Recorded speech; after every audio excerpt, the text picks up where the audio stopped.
no infinito, né? Nós vimos limite infinito e agora vamos ver limite no infinito. Quando x tende para o infinito. Seja um f uma função que sai do subconjunto da reta A indo para a reta, né? Quando eu falo reta, eu estou falando do conjunto dos números reais. Uma função e há um ponto de acumulação para o domínio A.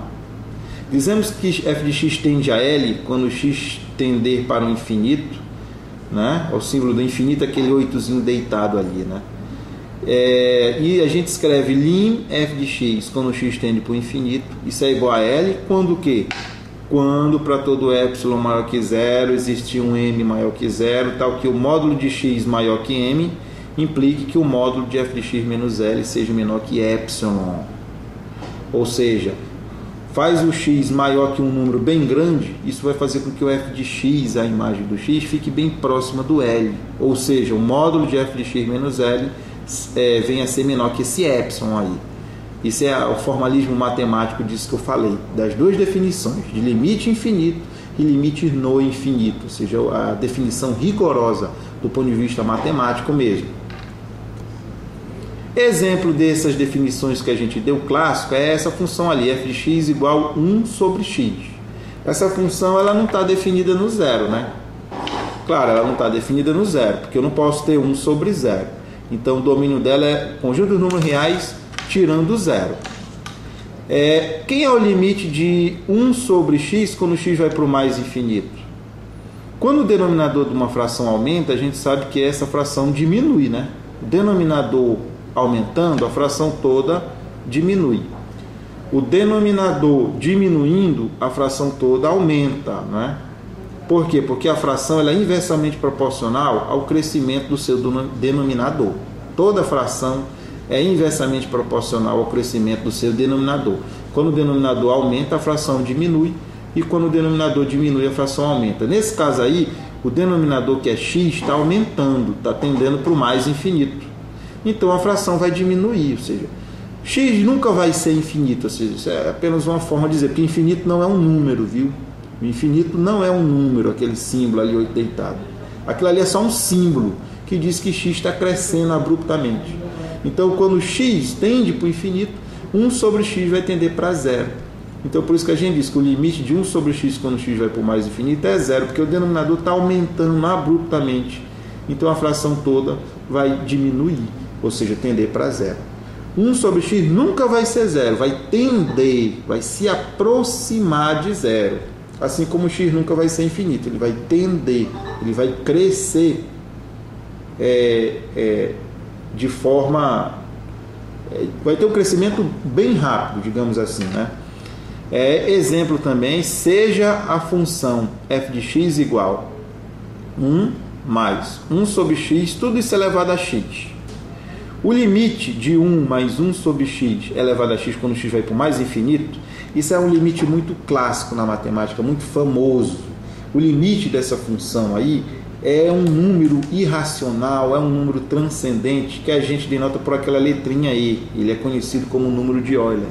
O que é o número de Euler? Em homenagem ao matemático Leonardo Euler, né? É o limite dessa função aí. 1 mais 1 sobre x, tudo elevado a x, quando x vai para o mais infinito. À medida que x cresce, os valores 1 mais 1 sobre x elevado a x vão tendendo para esse número que a gente chama de E, né?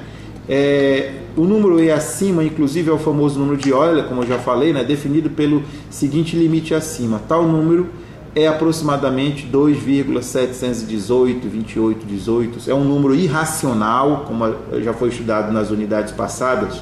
Ou seja, ele não pode se expressar como uma fração, como uma razão de dois números. Você nunca vai poder pôr ele em forma de fração, porque ele é um número irracional, ou seja, é uma dízima não periódica. E ele é transcendente também, ele não pode ser obtido como uma raiz de uma equação polinomial de coeficientes racionais. Isso significa que ele não significa que ele é um número transcendente. Ele transcende as operações da álgebra, digamos assim. O número E, que é o limite dessa função aí. 1 mais 1 sobre x, tudo elevado a x. Exemplo. Vamos fazer umas continhas aqui com isso. Olha, calcule o limite de 1 mais 1 sobre x elevado a 2x quando x vai para o infinito. Agora, atenção, é 1 mais 1 sobre x elevado a 2x quando x vai para o infinito. Não é mais elevado a x, é elevado a 2x.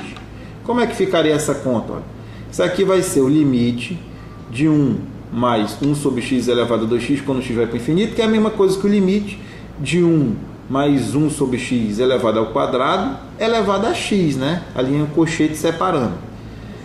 E eu posso usar na propriedade de potência, né? Que isso aí, tudo isso é número real. Permutar o 2 com x, que são expoentes ali, ó. Vai ficar o limite, quando x vai para o mais infinito, de 1 mais 1 sobre x elevado a x elevado ao quadrado. Só que o limite de 1 mais 1 sobre x elevado a x é e, como nós vimos, né? Então fica e elevado ao quadrado. Então, moral da história, o limite de 1 mais 1 sobre x elevado a 2x, quando x vai para o mais infinito, é e ao quadrado. É o número de Euler elevado ao quadrado. Um outro exemplo também de conta com essas funções aí que tendem para o número de Euler. Calcule o limite de 1 mais 3 sobre x elevado a x quando x vai para o mais infinito. Como que se faz isso aí? A gente faz w igual a x sobre 3. Vamos fazer uma pequena mudança de variável aí. Chama w de x sobre 3. Então a gente tem que o limite de 1 mais 3 sobre x elevado a x quando x vai para o mais infinito é igual ao limite de 1 mais 3 sobre x. A gente pode pedir ajuda lá para mudança de variável e a gente vê que 3 sobre x é igual a 1 sobre w.